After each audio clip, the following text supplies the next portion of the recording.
Hey folks, how's it going? This is Seagull here, and literally just after I finished last night's video, SimGuru George posted another cryptic tweet.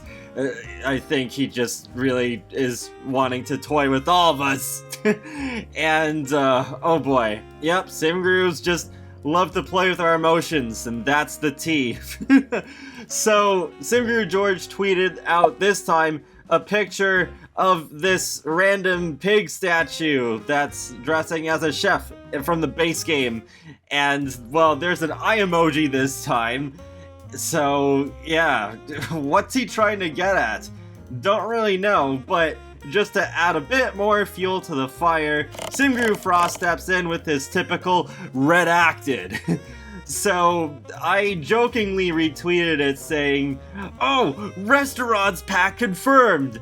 Oh, wait, since we obviously have Dine Out already, but then the second after I posted that, I realized, wait a minute, in one of the surveys from earlier this year, there was that whole section where it asked us what packs we wanted to see improve the most.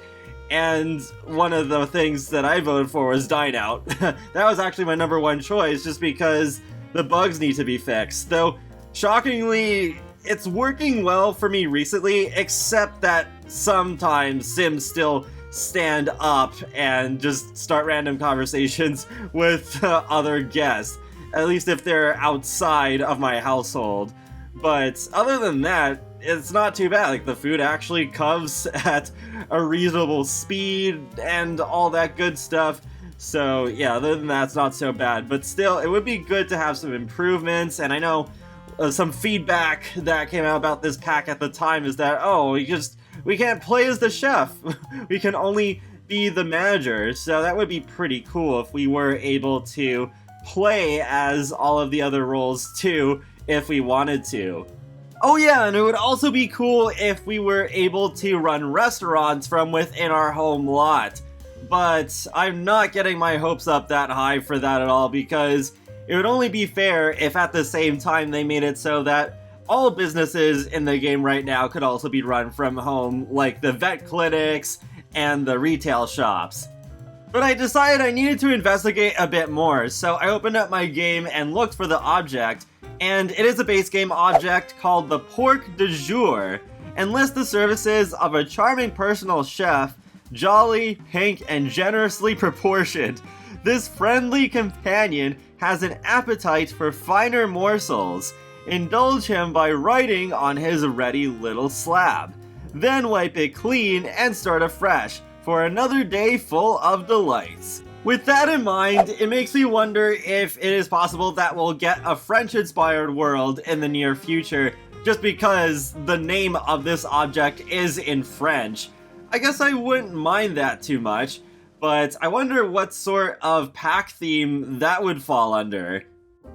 I guess if they did a pack that was more centered around love, not romantic art stuff. I'm not counting that one because that's a stuff pack. I'm talking in terms of a game pack, probably. I think a whole expansion pack for romance might be a little much, but if it was a pack that was focusing on deepening relationships in general with The Sims, then I think that would make a lot more sense. So then, okay, yeah, makes sense, because France is typically considered a place to be romantic and all that sort of stuff.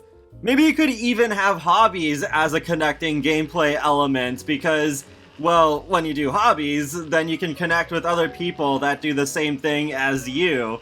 And it would be a good opportunity to also do things like reintroducing the chemistry system in The Sims 2 that decides how well your Sims get along romantically.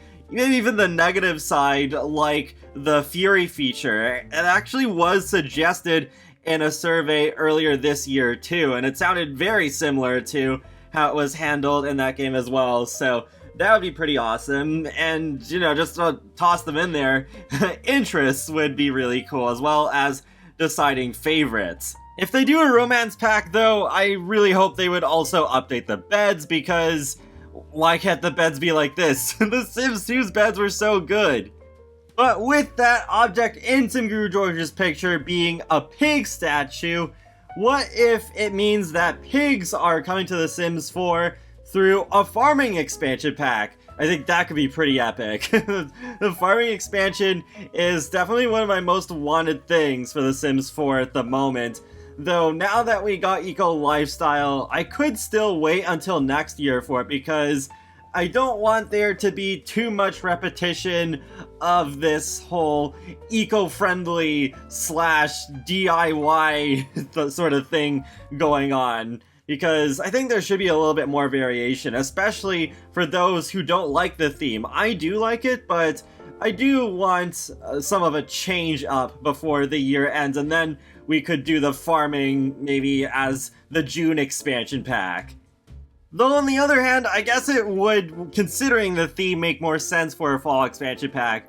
But I think if we were to get a family expansion pack this fall in 2020, then it's just like, okay, yeah, I'm ready for my farming now.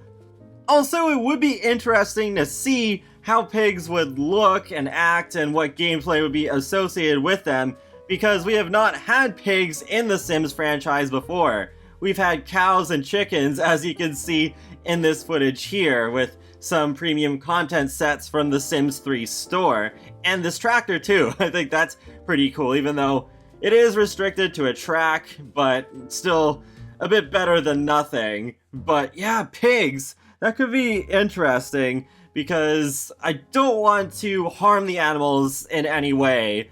And thankfully it wasn't really that much so in The Sims 3 either. There's the cow tipping, but other than that, you don't actually hurt the animals at all in The Sims 3, which I think is good. And connecting this video to my previous one, I am thinking with this pig picture, it is a bit more likely now that we are going to be getting a game pack announcement very soon, if this isn't a hint at something that is specifically in a future pack, not necessarily the next one, but could be one a bit later down the line, because I think a pack announcement within the next week or two would be good reason for the SimGurus to get all hinty. If I am right about that though, that scares me because I'm still worried about how buggy the game is right now. Even though they did fix some of the biggest issues with Eco Lifestyle, there's still more. There's still more they gotta fix. And now there's a few that they gotta fix with Nifty Knitting. The one that just comes to the top of my head is how with the Lindsay smart speaker, the focus and metal stations from Nifty Knitting are not available on it. And I actually haven't had too much of a problem with these things, but apparently a lot of Sims just are obsessed with knitting autonomously. Also, apparently Sims can get bored of knitting very easily and then it stops them from knitting. It's kind of a nice feature, but personally I've not even run into that at all, and I did try knitting with 2 different Sims, so I don't know if that might be trait dependent, but if it is too excessive with a certain set of traits, then that should be toned down. It is good that, at least so far, Nifty Knitting is not nearly as buggy as Eco Lifestyle was for me, but it is just a stuff pack, so it's way smaller than an expansion pack, but the next pack we're supposed to be getting is a game pack, and I do expect that to be fairly buggy, so if they don't fix more bugs from the recent packs, that is going to be really bad for us. And then console players have it even worse, because not only are they not able to use mods, I believe they usually do have glitches of their own that don't show up on PC and Mac. But feel free to let me know in the comment section below what you think that pig statue might be hinting at. And be sure to subscribe if you want to keep up with my latest content from The Sims, Paralive, Sonic the Hedgehog, and more. So I will talk to you all later, and have a great day. Thanks for watching! Man, I wish we had that paper airplane interaction back in the game. It's such a silly little thing, but I just love it.